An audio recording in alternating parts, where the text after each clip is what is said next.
Wonderful game last night. Is it the old story? You kind of looked at it last night, appreciated it to some extent, and then woke up today and went, next is Columbus? Yeah, I think that's part of our process is to not get too high off the wins or too low off when you don't win. I think we're consistent with how we look at the game, what our process is, and communicating the next day with our playing group. And I thought today was a good day. We had a good meeting. We got our legs moving out on the ice today and used it as almost a pregame skate for tomorrow. We know that this team that we're going to play is going to play us tough.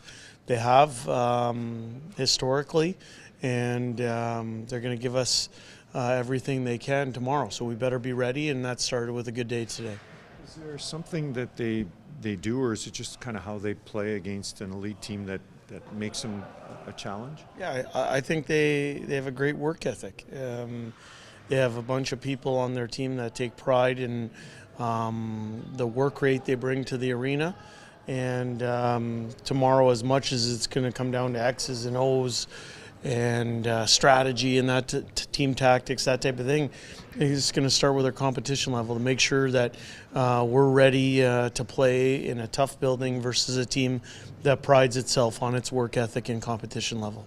You said you really liked the way your team skated yesterday, but was there anything else that maybe contributed to what was a pretty convincing win? Well, I think it started with the skating for sure. Us skating the way we did allowed us to play a connected brand of hockey. I thought we were good on our breakouts. I thought, for us, when we are playing connected, usually you see one area of the game bleed into the next area. And our breakout set up our play in the neutral zone, which allowed us to get on top of the other team in the offensive zone, and that's a credit to our players because we were skating well and we were working very hard, and we saw good results.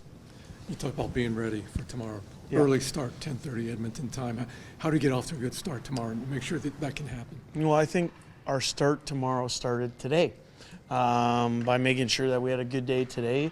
We have an understanding of who the opponent is, what they bring to the table. I also think that this is probably our 6th or 7th early start on the year. So this is nothing new for us. It's just one of the oddities of the schedule, and I think our team is up to the challenge.